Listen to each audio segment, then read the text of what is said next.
사실 빌딩 투자하면은 강남 쪽으로 시선이 많이 쏠려 있어서 이쪽 면에서는 관심이 좀 적은 것 같아요. 사실 여기 서래로 메인 도로변에 새로 지어야 되는 건물들 시세는 아직까지 한 평당 1억에서 1억 1천만 원 정도인 것 같고, 좀 건축이 돼 있고 수익이 좀 잘 나오는 건물들은 평당 1억 2천에서 1억 3천만 원 정도, 그 정도 시세로 형성이 돼 있는 것 같아요. 그리고 다 개별 임대로 되어 있고 공실도 없고, 근데 거기에 수익률이 3% 이상 나와서 사실 거래가 안 될 수 없는 그런 좋은 건물이고, 여기가 이제 서래로 메인 도로변인데, 보통 이제 메인 도로라고 하면 뭐 30m, 40m, 50m 이렇게 가는데, 여기는 15m, 병원, 약국, 은행 이런 것들 다 들어가 있습니다. 이렇게 작은 도로변인데도 임차 구성은 다 제대로 다 들어가 있습니다. 그리고 요 건물 이제 2020년 7월에 52억, 평당 한 7,500만 원 정도에 매입을 하셨는데, 그때 당시에는 1층에서 3층 건물이었어요. 한 연면적 110평짜리 꼬마 빌딩이었고 되게 노후된 건물이었죠. 그걸 2020년도에 매입을 하셔서 2022년도 12월 달에 이제 준공을 준공하시고 임차는 바로 다 맞추셨어요. 이제 2020년도 때 지가가 이제 굉장히 저렴할 때 잘 매입을 하셨고, 땅만 7천대에 매입을 하셨으니까 그때 당시에는 또 신축 비용도 그렇게 비싸진 않았어서 지금 시세로 따지면 굉장히 이득을 많이 보셨을 거예요. 이게 지하 1층부터 지상 5층까지 연면적 176평 정도 나오는 신축으로 만드셨고, 내부에 이제 승강기도 한 대 있고 전면으로 이제 주차 4대를 받게 설계하셨습니다. 북쪽 방향이 이쪽 방향이거든요. 건물 좌측 방향인데, 그래서 1조 사선 제한을 받았어요. 3층 이상부터는 건물이 저렇게 깎여 있잖아요. 그 깎여 있는 부분을 인접 대지 필지에서 최대한 띄고 그쪽 면을 이제 주차장으로 활용을 하시고, 계단실이랑 코어 부분을 최대한 남쪽으로 배치하면서 건물을 되게 효율적으로 잘 지으신 것 같습니다. 저렴하게 잘 매입하셔서 안정적으로 좀 운영 중인 그런 성공적인 좀 빌딩 투자 사례라고 보입니다. 서래마을은 좀 신기한 게 신축을 하고 있는 건물이 상대적으로 강남보단 적은 것 같아요. 그쵸. 아무래도 많은 분들이 또 잘 모르시기도 하고, 사실 빌딩 투자하면은 강남 쪽으로 시선이 많이 쏠려 있어서 이쪽 면에서는 관심이 좀 적은 것 같아요. 그래서 신축이나 이런 행위는 별로 없는 것 같고, 근데 여기도 이제 좀 투자 가치가 많이 있는 지역이라서 향후에는 좀 많이 일어날 것으로 예상됩니다. 이 건물은 2021년 11월 달에 거래가 된 건물이고 113억, 평당 한 1억 1,750인데 땅은 한 96평 정도, 3종 일반 주거지역이고 1981년 준공이고, 지하 1층부터 지상 4층, 연면적 267평 정도 나오는 그런 건물입니다. 되게 오래된 구축 건물인데, 여기가 메인 도로변이라서 건물의 임차나 이런 부분은 사실 걱정할 게 많이 없고, 수익률이 매입하실 당시에는 그렇게 높지는 않았어요. 근데 이게 상부층을 직접 이제 운영을 하고 계셨었고, 매도인 분께서 매각을 하기 전에 승강기를 증설을 해서 승강기 증설까지 감안했을 때 지금 수익률은 어떻게 될지 모르겠지만, 평당가적이면, 그리고 건물 연면적이나 건축물 상태나 이런 거 봤을 때는 시세대로 좀 잘 매입하신 사례라고 보입니다. 향후에 리모델링을 좀 대대적으로 하셔서 상부층을 좋은 임차 구성을 맞춘다면 건물의 가치는 더 상승될 것으로 예상됩니다.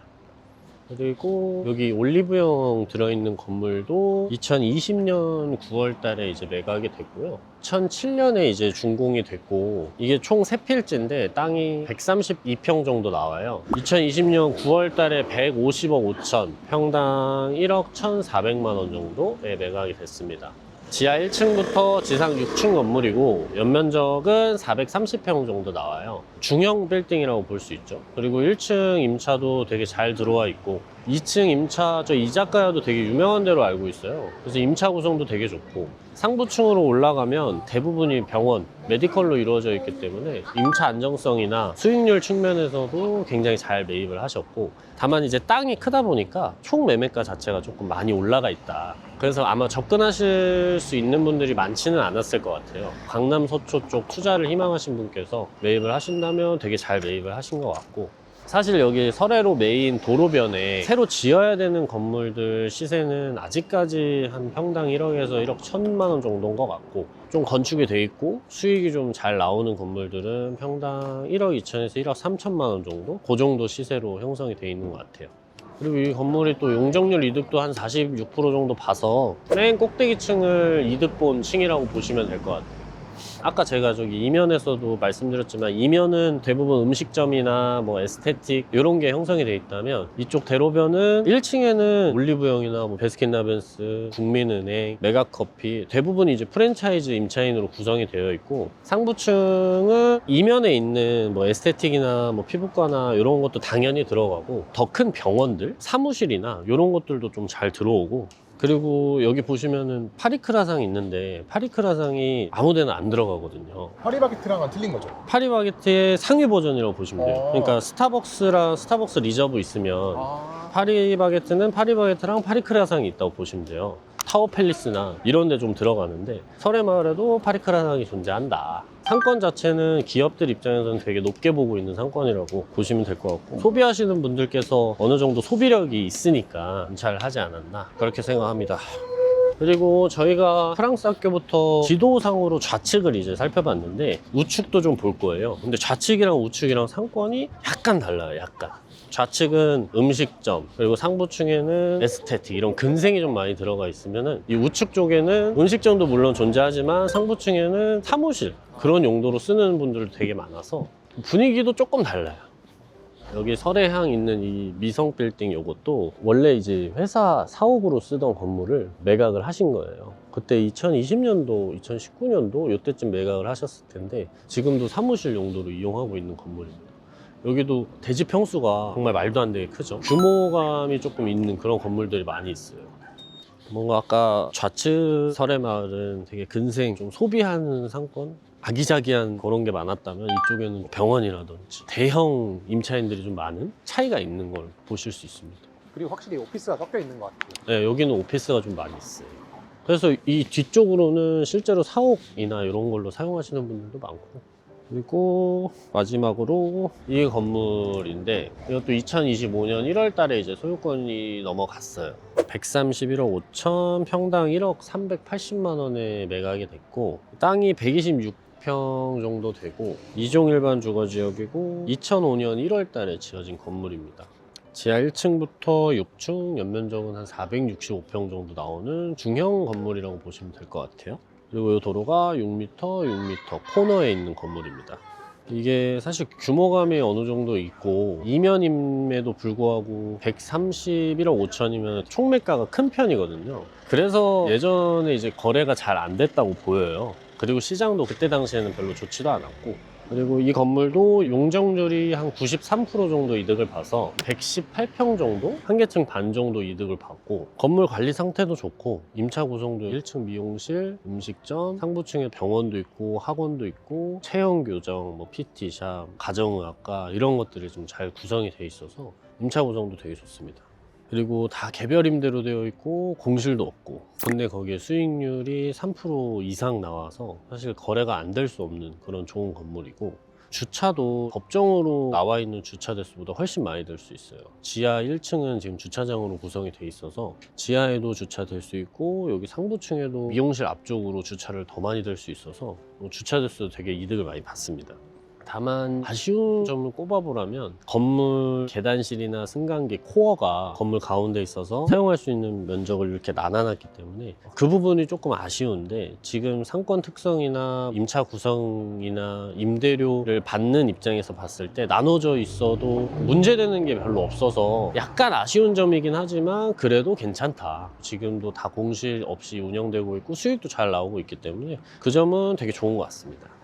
이제 거래 사례는 다 살펴봤고 설해마을에 개발 호재들이 조금 있어서 정리를 해보자면 전통적인 부촌이어서 일종 일반 주거지역이 되게 많이 있었어요. 근데 일종 일반 주거지역에 묶여 있으면은 아파트를 개발하는데 되게 방해가 돼요. 그래서 구청에서도 종상향에 대해서 얘기를 하고 있고 지구 단위 계획을 조금 정비를 해서 용도지역 상향 에 대해서 지금 검토를 하고 있다. 그리고 좌측에 있는 설해마을 뒤편으로는 효성빌라 재건축이 가장 큰 이슈거든요. 지하 6층에서 지상 5층까지 건축이 될 예정이고 시공사도 이미 선정이 완료된 상태예요. 건축을 하기만 하면 되는 상태고 층수는 높지 않지만 고급 빌라처럼 되어 있는 그런 아파트가 이제 건축이 될 예정이고 개발이 된다면 한 6, 70억? 그 이상의 분양가가 형성이 될 것 같아요. 그렇게 되면 이쪽 지역의 집가 상승, 그리고 주거 가격이 올라가면 상업용 부동산은 또 당연히 올라가게 되어 있거든요. 그래서 그런 부분에 있을 때 효성빌라 재건축도 굉장한 호재다. 그리고 저희가 가는 방향 쭉 올라가면 옥마르트 공원 있는 쪽이 나와요. 거기서 조금 더 가면 옛날 구 정보사 부지 서리풀 복합 개발을 지금 추진하고 있는데, 부지 면적만 한 5만 평 되고 건물이 지어지는 면적이 한 18만 5천 평? 그 정도 나와요. 그쪽에 업무시설이라든지 근린생활시설, 상업시설, 문화시설, 박물관 뭐 이런 거를 대규모로 국가 차원에서 좀 개발을 하고 있다 보니까 향후에 한국판 실리콘밸리로 만드는 게 목표라고 해요. 그렇게 된다면 거기를 이용하고 있는 유동인구가 사실 소비할 수 있는 상권 자체가 많이 없기 때문에 저는 이 설해마을 쪽으로 많이 내려올 거라고 예상을 합니다. 소비층이 내려오면서 임차인들도 장사가 좀 잘 되면서 임대료 상승으로 이어질 것 같고, 임대료가 또 상승된다면 건물 가치도 또 올라갈 거니까 수혜를 받는 지역이라고 생각을 합니다. 호재가 엄청 많은데요? 아마 많은 분들이 강남이나 성수나 한남동이나 많이 몰려 계신 것 같은데, 장기적인 투자 가치로 봤을 때 설해마을도 집가 상승 여지, 그리고 투자 가치도 충분히 있다, 그렇게 보입니다. 이게 설해마을이 단순히 오래된 부촌이 아니라 앞으로 지구난이 계획이나 효성빌라 같은 주거 재개발, 그리고 서리풀 복합 개발, 이 세 가지가 좀 잘 맞물려서 개발이 이루어진다면 지금도 프리미엄 상권으로 되어 있지만 더 한층 높은 프리미엄 상권으로 개발될 여지가 있기 때문에 상업용 부동산 쪽으로 보셔도 충분히 투자 가치, 그리고 집가 상승 가치 있다고 보입니다. 이상으로 오늘의 답사는 마치도록 하겠습니다. 감사합니다.